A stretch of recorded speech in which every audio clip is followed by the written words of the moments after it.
நஹ்மதுல்லாஹ் அல்-அஸீம் வ நுஸல்லி அலா ரசூலிஹில் கரீம். அம்மா பஅத். அன்பான பெரியோர்களே, ஜமாத்தார்களே, அல்லாஹ்வின் அருளால் தராவி தொழுகையை தொழுது முடித்துவிட்டு அல்லாஹ்வை பற்றி பேசுவதற்காக நாம் அமர்ந்திருக்கிறோம். ரப்புல் ஆலமீன் நாம் செய்கிற எல்லா இபாதத்துகளையும் முழுமையாக கபூல் செய்வானாக. உண்மையானவர்களே, இன்றைக்கு ஓதப்பட்ட ஒரு வசனம், இன்ன ஸலாத்த தன்ஹா அனில் ஃபஹ்ஷாஇ வல் முன்கர் வல திக்ருல்லாஹி அக்பர் வல்லாஹு யஅலமு மா தஸ்னஊன். நிச்சயமாக தொழுகை என்பது அருவருப்பான மானக்கேடான அசிங்கமான காரியத்தை விட்டும் தடுக்கிறது. வல திக்ருல்லாஹி அக்பர், அல்லாஹ்வுடைய திக்ர் தான் உலகத்திலேயே மிக பெரியதாக இருக்கிறது. வல்லாஹு யஅலமு மா தஸ்னஊன், அல்லாஹ் நீங்கள் எதை செய்கிறீர்களோ அதை கவனித்து கொண்டு இருக்கிறான் என்ற அர்த்தத்தை கொண்ட வசனத்தை இன்றைக்கு தராவி தொழுகையில் நாம் ஓதினோம், கேட்டோம். அருமையானவர்களே, 3 விதமான படிப்பனைகள் இந்த ஆயத்தில் இருக்கிறது. முதலாவது தொழுகை, 2வது திக்ர், 3வது அல்லாஹ்வுடைய சிந்தனை, அல்லாஹ்வுடைய பயம்.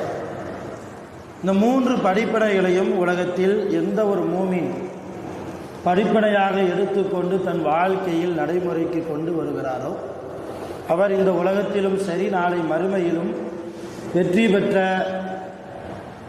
கூட்டத்தில் அவர் இருப்பார் என்பதில் எந்த விதமான சந்தேகமும் இல்லை. முதலாவதாக அல்லாஹ் தொழுகையை சொல்கிறான். தொழுகை என்பது அசிங்கமான காரியத்தை விட்டும் அருவருப்பான காரியத்தை விட்டும் தடுக்கும் என்கிறான் அல்லாஹ். இன்றைக்கு சூழ்நிலை எப்படி ஆகிப்போச்சு? சில தொழுகையாளிகள் அருவருப்பான காரியத்தை செய்கிறார், சில தொழுகையாளிகள் சில விதமான அசிங்கமான காரியத்தை செய்கிறோம். இப்போ நம்மால் தொழுகைக்கே கெட்ட பெயர் என்கிற அளவுக்கு இன்றைக்கு சில முஸ்லிம்கள் உலகத்தில் வாழ்ந்து கொண்டிருக்கிறார்கள் என்பதை யாராலும் மறுக்க முடியாது, மறைக்க முடியாத உண்மையாகவும் இருக்கிறது. இப்போ தொழுகை இருக்கிறதே நம்முடைய கல்வை சுத்தப்படுத்தணும். நாம் தொழுகிற தொழுகை நம்மளை சுத்தப்படுத்தணும், நம்முடைய உள்ளத்தை சுத்தப்படுத்தணும். ஒரு மனிதர் 40 வருஷமாக தொழுகையின் தொடர்பில் இருக்கிறாருன்னா அவர்கிட்ட எந்த அருவருப்பான காரியத்தையும் பார்க்கக்கூடாது. அடுத்த மனிதர் நம்மள்கிட்ட இருந்த அருவருப்பான காரியம் வெளிப்படுகிறது என்றால் நாம் இன்னும் தொழ ஆரம்பிக்கலை. அதுதான் உண்மை. என்ன ஹஸ்ரத், நாங்கள் ஃபஜ்ர் தொழுகிறோம், லுஹர் தொழுகிறோம், அசர், மக்ரிப், இஷா, தஹஜ்ஜுத்லாம் நான் தொழுகிறேனே, உங்கள்கிட்ட இருந்த அருவருப்பான சில காரியம் தென்பட்டால் நாம் தொழுத தொழுகைகள் நமக்கு பலன் கொடுக்கவில்லை என்றுதான் அர்த்தம். தொழுகிறோம். நபி ஸல்லல்லாஹு அலைஹி வஸல்லம் அவங்க சொன்னாங்க சஹாபாக்கள்கிட்ட, லவ் அன்ன நஹாரன் பி பாபி அஹதிக்கும், உங்களில் ஒருவருடைய வீட்டு வாசலுக்கு முன்னால் ஒரு ஆறு ஓடுகிறது. குல்ல யௌமின் ஹம்சன் யக்தசிலு ஃபீஹி, அந்த ஆறிலே ஒவ்வொரு நாளும் 5 முறை அவர் என்ன செய்கிறார்? குளிக்கிறார் என்றால், ஹல் யபுகா மின் தர்னிகி ஷைஉன், அவருடைய உடம்புல அழுக்கு இருக்குமா என்று கேட்டார்கள் ஸல்லல்லாஹு அலைஹி வஸல்லம். உடம்புல அழுக்கு இருக்குமா? ஆற்றுல 5 முறை குளிக்கிறார் ஒரு நாளைக்கு, உடம்புல அழுக்கு இருக்குமா ரசூலுல்லாஹ் கேட்குறாங்க. அப்போ காலு, சஹாபாக்கள்லாம் பதில் சொன்னாங்க, லா யா ரசூலல்லாஹ், லா யபுகா மின் தர்னிகி ஷைஉன், உடம்புல அந்த மனிதருடைய உடம்புல எந்த விதமான அழுக்கும் இருக்காது. ரசூலுல்லாஹ் அப்போ தான் அதுக்கு அடுத்து தான் சொன்னாங்க, ஃபலிதாலிக மிஸ்லு ஸலாத்தில் ஹம்சி, அப்படித்தான் 5 நேர தொழுகையும் என்றார்கள் ஸல்லல்லாஹு அலைஹி வஸல்லம். எப்படி ஒரு மனிதர் ஒரு நாளைக்கு 5 முறை குளித்தால் அவருடைய உடம்பில் அழுக்கு இருக்காதோ, அதே போன்றுதான் ஒரு நாளைக்கு 5 வக்து நேர தொழுகையை முறையாக பேணி ஒரு மனிதர் தொழுது விட்டால் அவருடைய உடம்பிலே எந்த விதமான அசிங்கமும் இருக்காது, எந்த விதமான பாவமும் இருக்காது என்றார்கள் ரசூலுல்லாஹ். இன்னைக்கு தொழுது முடித்த உடனேயே அடுத்த பாவத்தை தேடி போகக்கூடிய சூழ்நிலையாகத்தான் இன்றைக்கு நம்முடைய முஸ்லிம்களுடைய சூழ்நிலை இருக்கிறது. தொழுகை இருக்கிறதே ரசூலுல்லாஹ் சொன்னாங்க, நான் மேராஜில் அல்லாஹ்வை போய் பார்த்துட்டு வந்தேன், என் உம்மத்துக்கு ஒவ்வொரு நாளும் 5 நேரம் மேராஜ் இருக்கிறது என்றார்கள் ரசூலுல்லாஹ். அவர் எப்பெல்லாம் தொழுகிறாரோ அப்பெல்லாம் அது மேராஜ், அல்லாஹ்வை சந்திக்கிற ஒரு வாய்ப்பு. தொழுகை இருக்கிறது அது முனாஜாத், அல்லாஹ்வோடு பேசக்கூடிய ஒரு இபாதத் தொழுகை. தொழுகையில் நம்ம வெறுமனே தக்பீர் கட்டி நிற்கிறோம் என்பது இல்லை, அல்லாஹ்ட்ட பேசுகிறோம். இன்னும் சொல்ல போனால் தனியாக தொழுதால் நிறைய பேர் தக்பீர் கட்டிட்டு மௌனமாக இருக்கிறோம், மனசுக்குள்ளே ஓதுறோம். சனாவாக இருக்கட்டும், வஜ்ஜத்தாக இருக்கட்டும், அல்ஹம்து சூறாவாக இருக்கட்டும், துணை சூறாவாக இருக்கட்டும், தொழுகையினுடைய சட்டம் என்ன தெரியுமா? தனியாக தொழுதா உதடு அசைவு வரணும். நமக்கு மட்டும் கேட்குற அளவுக்கு என்ன செய்யணும்? கொஞ்சம் சவுண்டாக தான் ஓதணும். நான் தனியாக தொழுகிறேன் அல்லாஹ் அக்பர் அப்படின்னா நான் ஓதக்கூடிய அல்ஹம்து சூறா, துணை சூறா எல்லாம் எனக்கு கேட்கணும். மனசுக்குள்ளே ஓதுனா அது தொழுகையே கிடையாது, தொழுகையே கூடாது. நிறைய தொழுகையாளிகள் தக்பீர் கட்டு அமைதியாக சஜ்தா செய்கிற இடத்தை பார்த்துட்டே இருக்கிறோம். இப்போ தொழுகையில் உதடு அசைப்படணும். இப்போ தொழுகை குறித்து உண்டான இந்த சட்டங்கள் கூட தெரியாத மூமின்களாக இன்றைக்கு நாம் இருக்கிறோம். உலகத்தில் என்னத்தை சாதித்தோம்? தொழுகை சுவனத்தின் திறவுகோல் என்றார்கள் ரசூலுல்லாஹி ஸல்லல்லாஹு அலைஹி வஸல்லம். இப்போ சுவனத்தின் சாவியாக இருக்கக்கூடிய தொழுகையினுடைய அஹ்காமுகள், சட்டங்கள் தெரியாத மூமின்களாக நாம் வாழ்ந்தால், அருமையானவர்களே, இந்த வாழ்க்கை நமக்கு லாபமான வாழ்க்கையா மறுமைக்கு, அல்லது நஷ்டமான வாழ்க்கையா என்பதை ஒவ்வொருவரும் இங்கே நாம் யோசித்து பார்க்கலாம். இப்போ தொழுகை இருக்குதா, அல்லாஹ்வோடு பேசக்கூடிய ஒரு இபாதத். அதுதான் நான் சொல்ல வந்தேன். நீங்கள் உதடு அசைத்து நீங்கள் தனியாக தொழுகிற போது ஓதி தொழுதால் என்ன நடக்கு தெரியுமா? அந்த தொழுகையாளுடைய உதட்டிலே ஒரு மலக்கு வந்து அவருடைய உதட்டை வைக்கிறார். இதற்காக அவர் ஓதக்கூடிய ஆயத்துகளை உறிஞ்சி எடுக்கிறார். இதை சொன்னது முஹம்மது ரசூலுல்லாஹி ஸல்லல்லாஹு அலைஹி வஸல்லம். எவ்வளவு பெரிய பாக்கியம்! மலக்குகளுடைய வருகை நமக்கு பக்கத்தில் கிடைக்கிறது. நம்முடைய உதட்டிலே அவருடைய உதட்டை பதித்து நாம் ஓதக்கூடிய வசனங்களை அவர்கள் உள்வாங்குகிறார்கள் என்பது எவ்வளவு பெரிய பாக்கியம் இல்லையா? அதனால தான் நிறைய சாலிஹீன்கள், நிறைய இமாம்கள் தங்களுக்கு தாங்களே ஒரு சட்டம் போட்டாங்க. இந்த உம்மத்துக்கு உண்டான சட்டம் இல்லை, தங்களுக்கு தாங்களே ஃபர்லாக்கி கொண்ட ஒரு விஷயம். அவங்க தொலை வைக்க வரும்போது மிஸ்வாக்கு செஞ்சுட்டு வருவாங்க. இன்னைக்கு நிறைய தப்லீக் அமைப்பில் இருக்கக்கூடியவங்கள்ட்ட பார்த்தோம்னா ஒரு குச்சி இருக்கும். அவங்க தொழுகைக்கு சஃபில் நின்றுக்கிட்டே என்ன செய்வாங்க? மோதினார் காமத்து சொல்லும் போதே பக்கத்துலேருந்து பல்ல தேய்ப்பார். நிறைய விவரம் தெரியாதவங்க இங்கே வந்து பல்ல தைக்கிறார என்றெல்லாம் நினைக்கக்கூடிய முஸ்லிம்களும் உண்டு. ஆனால் என்ன அர்த்தம்? மிஸ்வாக் பல்லில் இருக்கக்கூடிய, வாயில் இருக்கக்கூடிய சில துர்நாற்றங்களை அது அகற்றுகிறது. மலக்குகள் நமக்கு முன்னால் வந்து நிற்கிற போது மனத்தோடு நிற்க வேண்டும் என்கிற அடிப்படையில் தங்களுக்கு தாங்களே ஃபர்லாக்கி கொண்ட ஒரு காரியம் மிஸ்வாக்கு செய்துவிட்டு தொழுகைக்கு வருவது. குறைஞ்சபட்சம் நம்ம ஒவ்வொரு தொழுகைக்கு வருகிற போதும் பல் தேய்த்து விட்டாது வரலாமா இல்லையா? நிறைய பேர் அதுலேயும் ரொம்ப குறைஞ்சபட்சம் ஒழு செய்கிற போதாவது ஆள்காட்டி விரலை வைத்து நாம் பல்வை விளக்குகிறோமா என்று பார்த்தால் சில முஸ்லிம்கள் செய்கிறோம், சில பேர் செய்கிறதே இல்லை. தொழுகை போயிருமோ, ஒரு ரக்காயத்து மிஸ் ஆயிருமோ, அவசரமாக வாயை கொப்பளிக்க வேண்டியது, அவசரமாக ஒழு செஞ்சுட்டு வர வேண்டியது. நிறைய தொலை வைக்கிற போதே, இந்த நம்முடைய பள்ளியிலேயே நான் தொலை வைக்கிற போதே ருக்கூல் இருக்கிற போது நிறைய பேர் வேகமாக கதவை தாண்டி வர்றதை கவனிக்கிறேன், அந்த சப்தத்தை நான் உணர்றேன். அப்படிப்பட்ட தொழுகையை அல்லாஹ் விரும்பவே மாட்டான். ரசூல்லா தொலை வச்சுக்கிட்டு இருக்கும்போது, ருக்கூல் இருக்கும்போது, தொழுகை முடிச்சுட்டு நான் ருக்கூல் இருக்கும்போது யார் வேகமாக ஓடி வந்தான்னு கேட்டாங்க. ஒரு சஹாபி எந்திரிச்சார், யார் ரசூலல்லாஹ், நான் தான்.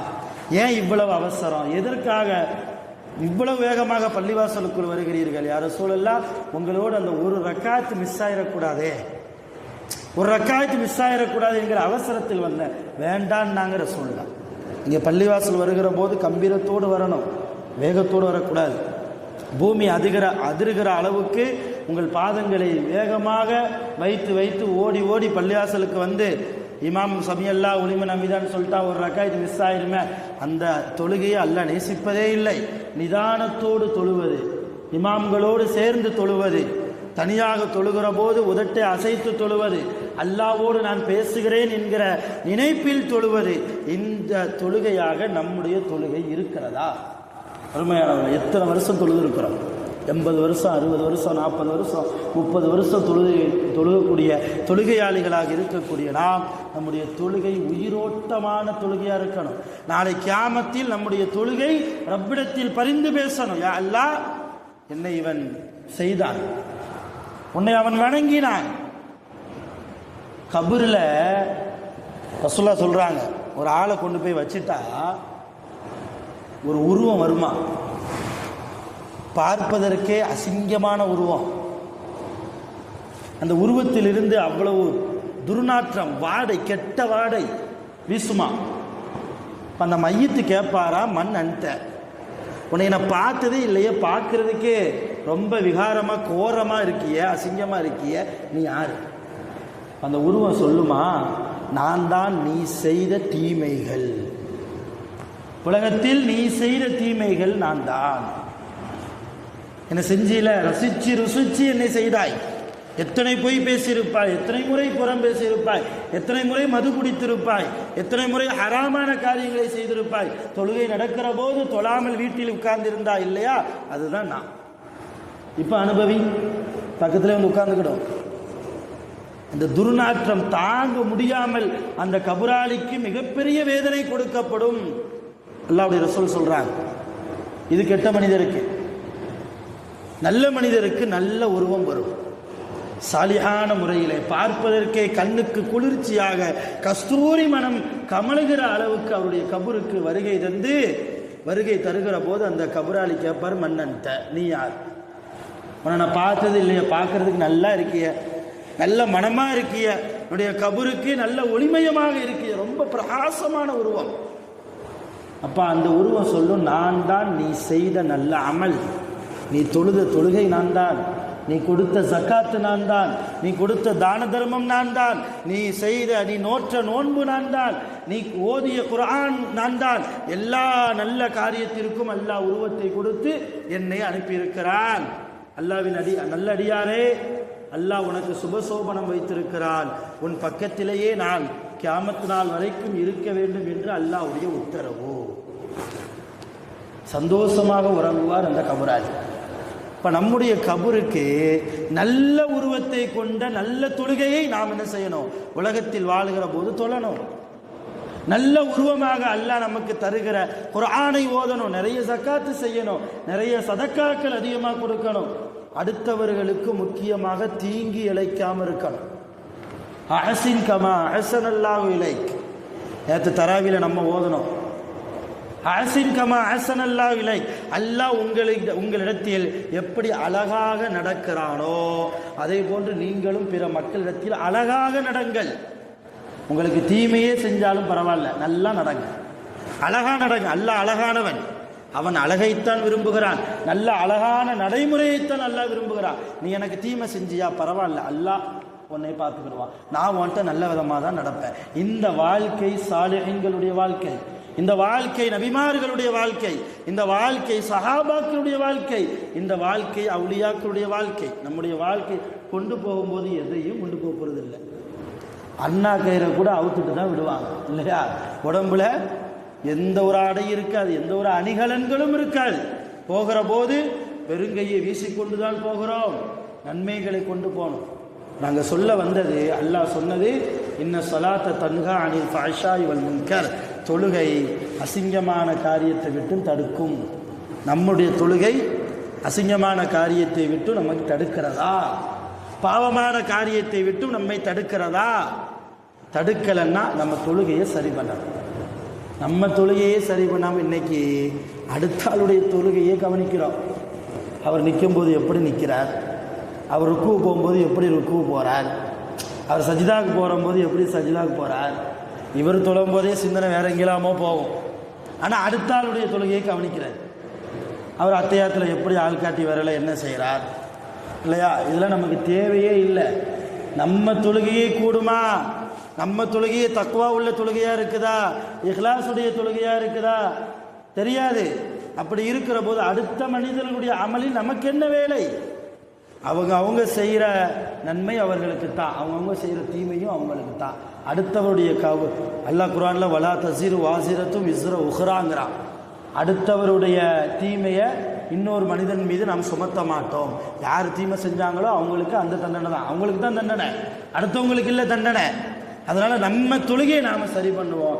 அதே மாதிரி அந்த ஆயத்தில் 2வது படிப்பனை அல்லாஹ்வை அதிகமாக திக்ர் செய்யணும். 3வது அல்லாஹ் நம்மளை கவனிச்சுக்கிட்டே இருக்கிறாங்கிற சிந்தனையில் வாழணும். ரொம்ப முக்கியம், ரொம்ப இம்பார்ட்டண்ட்டான விஷயம். நிறைய இடங்களில் நம்ம பாவம் செய்கிறோன்னா அல்லாஹ்வுடைய சிந்தனை இல்லை, அல்லாஹ் என்னை பார்க்குறானே என்கிற சிந்தனை இல்லை, அல்லாஹ் என்னை பார்க்கிறான் என்கிற சிந்தனை வந்துட்டா.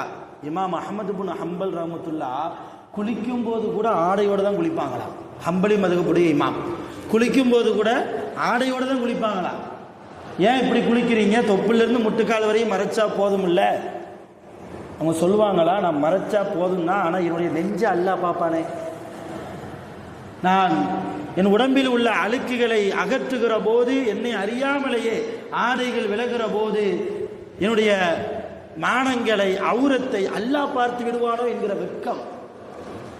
அல்லாஹ் பார்த்தா எதுவும் ஆக போகிறது கிடையாது. அல்லாஹ் சட்டை போட்டால் மட்டும் அல்லாஹ் பார்க்க மாட்டானா? பார்க்கத்தான் செய்வான். இருந்தாலும் இமாம்களிடத்தில் தனியாக இருக்கிற போதும் கூட அல்லாஹ்வுடைய சிந்தனை இருந்தது.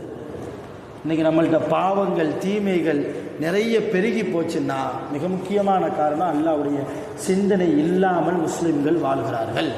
அப்படிப்பட்ட முஸ்லிம்களாக நாம் ஆகிவிடக்கூடாது. ஆக வல்ல ரஹ்மான் எல்லா நிலைமையிலும் அவருடைய சிந்தனையோடு நாம் வாழ்வதற்கு அல்லாஹ் அருள் புரிவானாக. நம்முடைய தொழுகைகளை உயிரோட்டமான தொழுகையாக, தக்வா நிறைந்த தொழுகையாக அல்லாஹ் கபூல் செய்வானாக. ஆகிரு தஅவானா அனில் ஹம்துலில்லாஹி ரப்பில் ஆலமீன். சுப்ஹானல்லாஹி வ பிஹம்திஹி சுப்ஹானல்லாஹி.